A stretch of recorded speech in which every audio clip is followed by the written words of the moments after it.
Queria que você explicasse um pouco o que dá para falar, com base nas informações que a gente tem, sobre essa venda do Banco Master, né? O mercado recebeu na sexta-feira, já tinha um burburinho, mas na sexta-feira veio uma venda de uma fatia majoritária do Master para o BRB.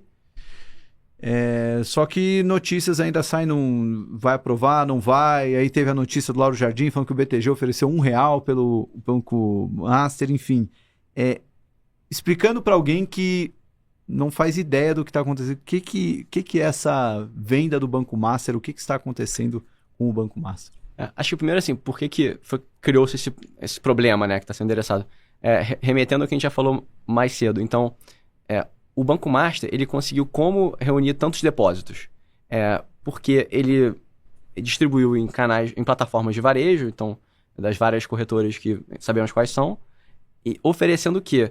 Uma rentabilidade muito alta nesses depósitos, com a garantia da FGC. Por que existe o FGC? O FGC existe justamente para evitar corridas bancárias. Porque se você tem um banco médio, ele tem uma credibilidade talvez menor do que um super banco, então ficaria mais sujeito a isso. E foi percebido ao longo do tempo que é interessante para o setor financeiro que os grandes bancos emprestem credibilidade para os menores para tornar o sistema como um todo menos volátil. E o FGC, que é o Fundo Garantidor de Crédito, ele garante até 250 mil, é isso? Exatamente. Por CPF, né? E por sinal, ele replica uma estrutura que foi criada nos Estados Unidos pós-crise de 29. Então, assim, se tem uma corrida bancária, você tem um produto financeiro, um investimento num CDB desse banco, o FGC te garante até 250 mil por CPF. Perfeito. E se não tivesse isso, ficaria muito mais... Fica muito mais volátil a situação de qualquer banco médio, porque se ele tem uma corrida, isso pode gerar um efeito cascata no todo o setor, isso não é interesse de ninguém, então por isso existe. Então, os bancos pensando nisso, não é nem bem maior, também é alto interesse de preservar o sistema financeiro, existe esse tipo de proteção para o pequeno poupador. O Banco Master levou isso para uma agressividade muito grande de oferecer uma rentabilidade altíssima, e ao mesmo tempo marketeando a garantia da FGC, que é ele pegando emprestado a credibilidade de Itaú, Bradesco, Banco do Brasil, Caixa e demais. Até aí também reuniu muitos depósitos. Aí a pergunta é, o que ele fez com esses depósitos? Aí olhando o balanço do banco, você vê que ele tem nos ativos uma composição de investimentos bastante agressivos e de valor incerto. Quais são eles? São precatórios, então muito difícil de mensurar onde fora. Tem investimentos em fundos, desde multimercado, que fala que são investimentos inclusive em ações de empresas listadas em bolsa, então assim, isso já gera uma volatilidade por si só no valor. Fundos de direitos creditórios, outra dúvida de qual o valor disso. Então assim, ele assumiu grandes fundos de depósitos de pequenos poupadores para investir de forma arriscada e de forma muito acelerada. E aí, quais são os riscos que isso traz para um... Assim, imagina que não tem a proteção do FGC, né? Se o valor dos ativos é incerto, a gente já conversou aqui que as obrigações de qualquer banco, essas são certas, então para qualquer pequena diferença no valor dos ativos tem um efeito desproporcional para o valor daquele banco para os acionistas. Então a gente pode rapidamente se tornar insolvente. Então se você tem, no caso do Master, a proporção é realmente essa. 50 bi de ativos e passivos eu estou falando números de junho de 24, porque ainda não saiu. Tinha que ser saído ontem, por sinal, o número de dezembro de 24 do Master. Então você tinha um patrimônio de seus quase 5 bi. Então é uma proporção, assim, uma alta proporção de dinheiro de terceiros ali. Se o dinheiro de terceiros que ele tem que remunerar é dado, e se os valores dos ativos incertos muda muito pouco, você já pode, a gente brinca, wipe out, né? Eliminar o valor dos acionistas. Então, digamos, 50 bi. Se os 50 bi tiverem errado em 500 milhões em ativos, os 45 bi de passivos são dados. Os 4, 5 bi de patrimônio líquido já caem em 10%. Se o erro for de 2% dos ativos, 3%, 4%, de novo, são precatórios, são ativos muito líquidos, direitos de crédito. Em particular, se você precisar liquidar isso muito rápido, a gente já falou antes. O lance das notas que você fez a relação com o dinheiro, né? Não necessariamente o valor que está lá no balanço dele é o que de fato ele vai vender. Então tem esse lado. Então, tem ativos muito arriscados para compromissos firmes com pequenos poupadores. Até isso já mostra uma situação que gerava preocupação no setor financeiro. Então, algo que era muito falado. questionava-se a sustentabilidade disso. Aí por quê? Mesmo que não acompanhando de pé, não acompanhando como empresa listada em bolsa, assim, a gente acompanhava as demonstrações financeiras do Master lá na Mantaro com essa preocupação para o sistema.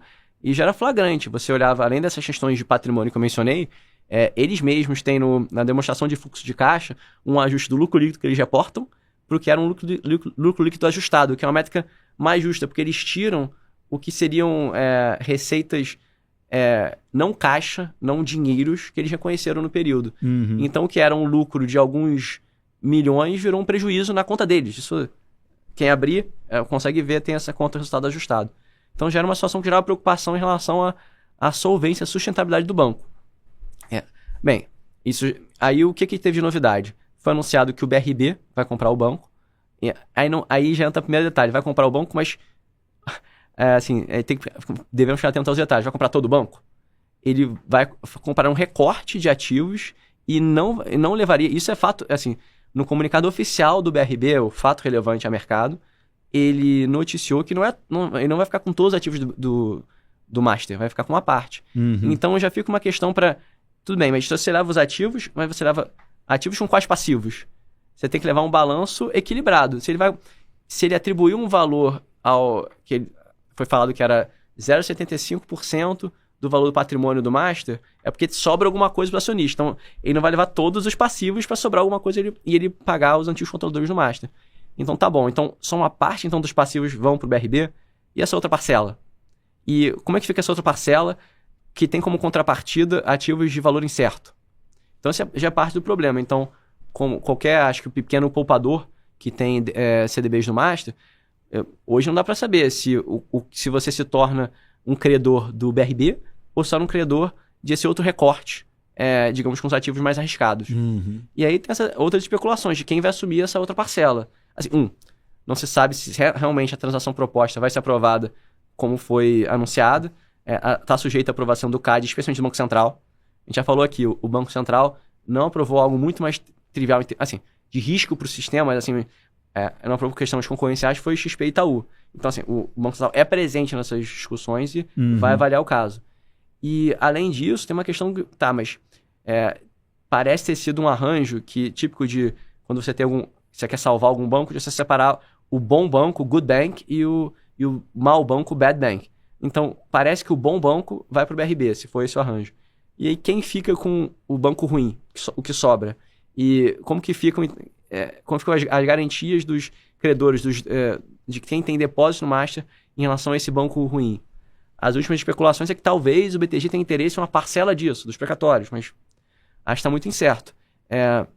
Então, esse é um lado. Então, ainda está muito incerto exatamente qual o arranjo final da compra e se vai ser aprovado e o que é o bom e o que é o mau banco. Agora, o que já dá para, acho que, não é mais especular, mas esperar, é que esse caso traz uma reflexão importante desse mecanismo de empréstimo de credibilidade dos grandes bancos para os médios através do FGC. Ele cumpre uma função importante, ele afasta crises, ele até reduz barreira de entrada, porque permite que os bancos médios consigam captar mais fácil, mas dá para comentar que no caso do Master houve um abuso. Então, que mecanismos vão ser criados para coibir esse abuso futuro? Porque vamos lá, o investidor ele sabe que aquele é quase como um investimento protegido.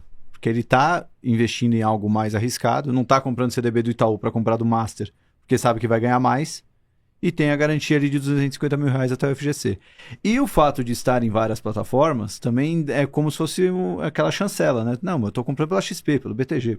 Então, isso tudo também acaba meio que mascarando, né? um risco que o investidor pode até saber, mas só vai saber mesmo quando está, de fato, exposto ao risco, né? E, enfim, é algo a ser refletido mesmo. Estamos acompanhando essa história ainda, né? Então, talvez muita coisa ainda vá acontecer, mas o desenrolar da história, pelo menos até então, já foi explicado pelo nosso querido Gonzaga.